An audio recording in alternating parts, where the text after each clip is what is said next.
নমস্কাৰ বন্ধু-বান্ধৱীসকল, মোৰ এটা নতুন ভিডিঅ'লৈ আপোনালোকক পুনৰবাৰ স্বাগতম জনাইছোঁ। ৰংচাৰৰ সম্প্ৰচাৰিত হৈ থকা বকুল ধাৰাবাহিকখনৰ আজিৰ খণ্ডটি চাবলৈ বহুত বেছি ইণ্টাৰেষ্টিং হ'বলৈ গৈ আছে। যদিহে আপোনালোকে বকুল ধাৰাবাহিকখন চাই ভাল পায়, তেনেহ'লে ভিডিঅ'টোলৈ এটা লাইক কৰি আমাৰ চেনেলটো ছাবস্ক্ৰাইব কৰি ল'ব, এনেকুৱা ধৰণৰ আপডেট মোক পাই থাকিবলৈ। এই খণ্ডত আপোনালোকে দেখিবলৈ পাইছিলে অদিতি আদিক, মই তোমাৰ কথা আৰু অলপো নুশুনো, তোমাৰ কথা মই বহুত শুনিলোঁ, তুমি মোক বহুত ক্ষতি কৰিলা, এতিয়া মই তোমাৰ কথা আৰু একো নুশুনো, এতিয়া মোক কেৱল তোমাৰ পৰা মুক্তি লাগে বুলি আদিৰ আগত কৈছিলে।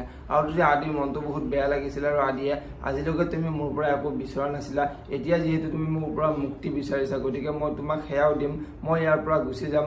কিন্তু এটা কথা মনত ৰাখিবা, মই কেতিয়াও অদিতিৰ ক্ষতি হোৱাটো নিবিচাৰোঁ, আৰু তই যদিহে অদিতিক কষ্ট দিয়া বুলি গম পাওঁ, তেনেহ'লে তোক মই জীয়াই জীয়াই জ্বলাই দিম বুলি অনাবিলৰ আগত কৈ আদি তাৰ পৰা গুচি গৈছিলে। আনফালে অনাবিলে ল'ৰা কেইজনমানলৈ ফোন কৰি সি এতিয়াই বিয়াৰ পৰা ওলাই গৈছে, গতিকে তাক এতিয়াই শেষ কৰ, মই তাৰ মৃত্যু বিচাৰোঁ বুলি কোৱা দেখিবলৈ পাইছিলে। আৰু আজিৰ খণ্ডত দেখিবলৈ পাব আদিয়ে অদিতিৰ কথা চিন্তা কৰি ৰাস্তাৰে কান্দি কান্দি যাই থাকোঁতে অনাবিলে লগাই দিয়া গুণ্ডাকেইটা আহি আদিৰ ওচৰ পাব আৰু আদিক বহুত মাৰপিট কৰিব।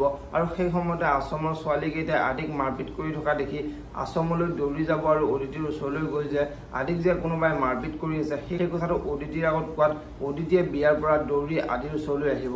এতিয়া বাৰু অদিতিয়ে এই সকলোবোৰ যে অনাবিলে কৰিছে সেই কথাটো গম পোৱাৰ পিছত অদিতিয়ে বাৰু বিয়া নহওঁ বুলি ক'ব নেকি, দেখিবলৈ পাব বকুল ধাৰাবাহিকখনৰ আজিৰ খণ্ডটিত।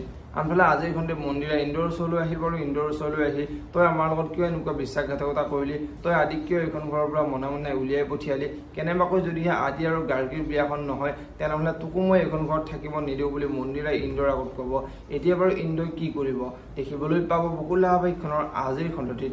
যদিহে আপোনালোকে বকুল ধাৰাবাহিকখন চাই ভাল পায়, তেনেহ'লে ভিডিঅ'টো এটা লাইক কৰি আমাৰ চেনেলটো ছাবস্ক্ৰাইব কৰি ল'ব, এনেকুৱা ধৰণৰ আপডেট মোক পাই থাকিবলৈ। ধন্যবাদ।